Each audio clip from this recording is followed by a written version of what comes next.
बहनों की लालची भाभी। करिश्मा, रेशमा और मनीषा 3 बहनें हैं। उनका एक भाई भी है, मयंक। मयंक अपनी बहनों को बहुत प्यार करता है, लेकिन मयंक की पत्नी सविता इस मामले में मयंक से बिल्कुल ही अलग है। वो अपनी ननदों का जितना बुरा कर सकती है उतना बुरा करती ही रहती है और अपनी ननदों पर हुक्म भी चलाती है। करिश्मा, करिश्मा, तुमने अभी तक नाश्ता नहीं बनाया? तुम्हारे भैया को ऑफिस जाने में देर हो रही है। हाँ भाभी, बस अभी बनाती हूँ। करिश्मा, तुम ये ढीलापन छोड़ दो। कल को पराये घर जाना है। वहाँ अगर तुम इस तरह से काम करोगी तो लोग क्या कहेंगे कि माँ ने और भाभी ने कुछ सिखाया नहीं। और तुम्हारी दोनों बहनें कहाँ हैं? अब रेशमा मार्केट गई है और मनीषा सो रही है। क्या? सुबह के 8 बज रहे हैं और ये महारानी अभी भी सो रही है? ये कहते हुए सविता अपनी सास दुर्गा देवी के पास जाती है। माँ जी, देख रही हो अपनी बेटियों के तौर तरीके? क्या हुआ बहू, सुबह सुबह क्या कर दिया मेरी बेटियों ने? अरे एक तो अभी अभी उठकर किचन में गई है, दूसरी सुबह सुबह बाहर चली गई और तीसरी अभी तक सो रही है। क्या करूं मैं इन तीनों का, मैं तो परेशान हो गई हूँ। जा जाकर उठा उसे और रेशमा से मैं बात करती हूँ। सविता सीधा मनीषा के कमरे में जाती है और उससे कहती है, महारानी जल्दी उठो, सूरज सर पर आ गया है। भाभी थोड़ी देर और सोने दो ना, मैं रात को लेट सोई थी। वो क्या है ना, यूनिट टेस्ट चल रहे हैं। शराफत से उठती है या नहीं, या फिर पानी की भरी बाल्टी डालूं तेरे ऊपर? नहीं भाभी, मुझे बिस्तर में नहीं नहाना, उठती हूँ मैं। मनीषा जल्दी से उठकर बाथरूम में चली जाती है। सभी आराम से बैठकर नाश्ता कर रहे होते कि तभी रेशमा बाजार से हाथ में सामान लिए आ जाती है। रेशमा को देखते ही सविता उस पर बरस पड़ती है। लो, आ गई महारानी। ऐसा भी क्या सामान लाना था जो सुबह आंख मलते ही बाजार की तरफ रवाना हो गई? भाभी, कल आप ही तो चीख रही थी कि घर का सारा सामान मुझे ही लाना पड़ता है, घर में किसी को भी किसी काम से कोई लेना देना नहीं है। अब मैं बाजार जाकर सामान ले आई तो आपको इस बात से भी तकलीफ हो रही है? देख रही हो माँ जी, अपनी बेटी की जुबान कैंची से भी तेज चलती है। और मयंक, आप तो कुछ कहेंगे नहीं अपनी लाडली बहन को? रेशमा, अपनी भाभी से ऐसे बात नहीं करते। चलो माफी मांगो। भैया, मैं क्यों माफी मांगू? आप भाभी से बोलिए ना कि हम पर कम हुक्म चलाया करे। हम इस घर की बेटियां हैं और आपकी पत्नी की ननद है, नौकरानी नहीं। लो कर लो बात। इनकी भलाई के लिए कुछ भी बोलो तो इन्हें बुरा लग जाता है। इस घर में यही इज्जत है मेरी। देख लो माँ जी, आपकी बेटी किस लहजे में मुझसे बात कर रही है। सविता वहां से चली जाती है। मयंक को बहुत गुस्सा आता है, वो भी वहां से चला जाता है। फिर करिश्मा रेशमा को समझाती है, रेशमा, तुम्हें भाभी से माफी मांग लेनी चाहिए थी ना। लेकिन दीदी, मैंने कुछ किया ही नहीं, तो मैं माफी क्यों मांगू? हाँ करिश्मा दीदी, रेशमा दीदी जैसे ही घर में आई भाभी ही उन पर चिल्ला रही थी। हाँ, मैं मानती हूँ कि गलती भाभी की थी। मैं तो इसलिए बोल रही हूँ कि भाभी ने माँ को तो पूरी तरह अपने वश में कर लिया है। वो हमारी बात सुनती ही नहीं। मयंक भैया हमारे लिए हमेशा खड़े रहते हैं, इसलिए उनकी बात का मान तो तुम्हें रखना चाहिए था ना। कोई फायदा नहीं दीदी, कुछ दिनों की बात और है, भाभी उन्हें भी हमारे खिलाफ भड़का देंगी। फिर वो भी माँ की तरह हमारी किसी बात का विश्वास नहीं करेंगे। इसी तरह सविता अपनी तीनों ननदों को किसी न किसी बात पर परेशान करती रहती थी। एक दिन मयंक अपनी तीनों बहनों के लिए गिफ्ट लाया। करिश्मा, ये तुम्हारे लिए हार का सेट। रेशमा, तुम्हारे लिए सुंदर सी ड्रेस।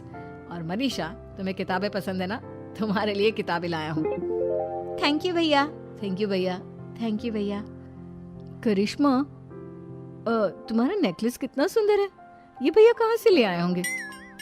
मैंने भैया को 3 दिन पहले फोन पर ये डिजाइन दिखाया था और आज भैया ये ले आए। सविता तो अपनी ननदों के गिफ्ट्स देखकर जल गई और करिश्मा का नेकलेस तो उसे भी बहुत पसंद आया था। अपनी बहनों के लिए कितना अच्छा नेकलेस लेकर आए हैं, मुझे कभी कोई गिफ्ट नहीं दिया। मैं आज ही ये हार चुरा लूंगी। रात में सविता करिश्मा का हार चुरा लेती है और इसी तरह उसे अपनी ननदों की जो भी चीज अच्छी लगती वो उसे मांगती नहीं, बल्कि रात के अंधेरे में चुरा लेती। इसी तरह दिन बीतते गए और सविता ने मयंक के दिल में भी उसकी बहनों के लिए नफरत पैदा कर दी। एक दिन मयंक ने करिश्मा और रेशमा के लिए रिश्ता देखा और ये बात उसने घर में सबको बताई। माँ, करिश्मा और रेशमा के लिए बहुत अच्छा रिश्ता आया है, वो लोग कल इन्हें देखने आ रहे हैं। आप और सविता मिलकर सारी तैयारी कर लेना। ये सुनकर करिश्मा और रेशमा खुश हो जाती हैं, लेकिन सविता सोचती है, अगर इन दोनों बहनों की शादी हो गई तो घर और बाहर का काम कौन करेगा? मनीषा तो एक नंबर की कामचोर है, उससे तो किसी बात की उम्मीद लगाना ही बेकार है। मुझे इस शादी को रोकना होगा। अगले दिन सभी लड़के वालों के स्वागत की तैयारी करने में लगे होते हैं। तभी मयंक अपनी बहनों से आकर कहता है, तैयार हो गई तुम दोनों? देखो दोनों लड़के बहुत अच्छे हैं, मैं कोई कसर नहीं छोड़ना चाहता, इसलिए तुम उनके सामने अच्छे से बिहेव करना और अपनी भाभी से लड़ने मत लग जाना। करिश्मा, तुम वो नेकलेस पहन लो ना जो मैं तुम्हारे लिए लाया था। भैया मैं बहुत देर से वो नेकलेस ढूंढ रही हूँ, लेकिन मुझे मिल ही नहीं रहा। क्या तुमने नेकलेस खो दिया? तुम्हें पता भी है वो कितना महंगा था? तुम कोई काम ढंग से नहीं कर सकती। मयंक गुस्से में वहां से चला जाता है। थोड़ी देर बाद लड़के वाले भी आ जाते हैं। वो दोनों बहनों को पसंद कर लेते हैं और रिश्ता पक्का हो जाता है। लेकिन सविता के दिमाग में तो कुछ और ही खिचड़ी पक रही थी। वो पंडित जी के पास करिश्मा की कुंडली लेकर जाती है और उन्हें पैसे देकर करिश्मा की कुंडली बदलवा देती है। जब लड़के वालों के पास करिश्मा की कुंडली जाती है तो वो दुर्गा को फोन करते हैं। बहन जी, हमने करिश्मा की कुंडली अपने पंडित जी को दिखाई थी। आपकी बेटी की कुंडली नहीं बल्कि दोषों का पिटारा है।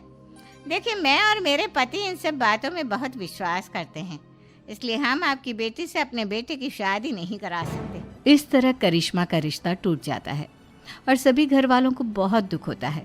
अब कविता सोचती है, चलो करिश्मा का तो रिश्ता टूट गया, अब रेशमा का भी रिश्ता तोड़ना है। क्या करूं?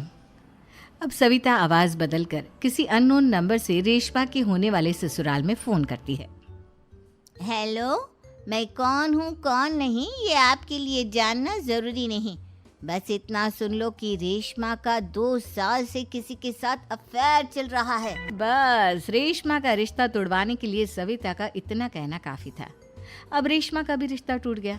मयंक और दुर्गा देवी ने रेशमा को खूब खरी खोटी सुनाई और उससे बार बार उस लड़के के बारे में पूछने लगे। आप दोनों मुझे क्यों परेशान कर रहे हो? अरे कोई लड़का होगा मेरी लाइफ में तो मैं बताऊंगी ना, जब कोई है ही नहीं तो कहाँ से लाऊं मैं कोई लड़का? तो तेरे होने वाले ससुराल वालों को फोन किसने किया था? माँ, मैं नहीं जानती किसने फोन किया था, मैं सच कह रही हूँ। मैं तो पहले ही कह रही थी इसकी लगाम खींच कर रखो, लेकिन मेरी सुनता ही कौन है। आप चुप रहिए भाभी, ये सब आपका ही किया धरा है। अब तीनों बहनों को विश्वास हो जाता है कि ये सब उनकी भाभी ही कर रही है। तीनों बहनें अपनी भाभी को सबक सिखाने के लिए एक वकील कर लेती है और घर में हिस्सा मांगना। देखो भैया, माँ बाप की जायदाद में जितना बेटों का हक होता है उतना ही बेटियों का, इसलिए इस घर के 4 हिस्से होंगे और हमें अपना हिस्सा चाहिए। मैंने तुम्हारे लिए क्या क्या नहीं किया और तुम इस घर में हिस्सा मांग रही हो? भैया, आप और माँ हम बहनों की कोई बात नहीं सुनते हो और भाभी हमारी शादी नहीं होने देगी क्योंकि उन्हें लगता है कि आप हमारी शादी में ज्यादा पैसा लगाओगे और उन्हें हम जैसी फ्री की नौकरानी कहाँ मिलेगी। तो हम भाभी के साथ तो रह नहीं सकते, हम बहनों को अपना हिस्सा चाहिए। अरे तुम्हें शर्म आनी चाहिए अपने भाभी पर ऐसा इल्जाम लगाते हुए। वो तुम्हारे बारे में कितना सोचती है। हाँ माँ, भाभी हमारे बारे में बहुत सोचती है, दिन रात बस यही सोचती रहती है कि किस तरह से अपनी तीनों ननदों को परेशान करूं और कभी मुझे पढ़ने भी नहीं देती। दोनों बहनों का रिश्ता भी तो इन्होंने ही तोड़वाया है और रात में हमारे कमरे में आकर हमारी चीजें भी चुराती हैं। इसी तरह सविता की तीनों ननदें अपनी बात पर अड़ी रही। अब कोर्ट में तारीख भी शुरू हो गई। जब सविता को लगा कि उसकी तीनों ननद इतनी आसानी से नहीं मानने वाली, तो उसने अपने पति और सास को सारी सच्चाई बता दी और अपनी तीनों ननद से माफी मांगी। मयंक और दुर्गा को भी अपनी गलती का एहसास हो गया। अब सविता खुद करिश्मा और रेशमा के लिए अच्छा रिश्ता ढूंढती है और उनकी शादी करवाती है।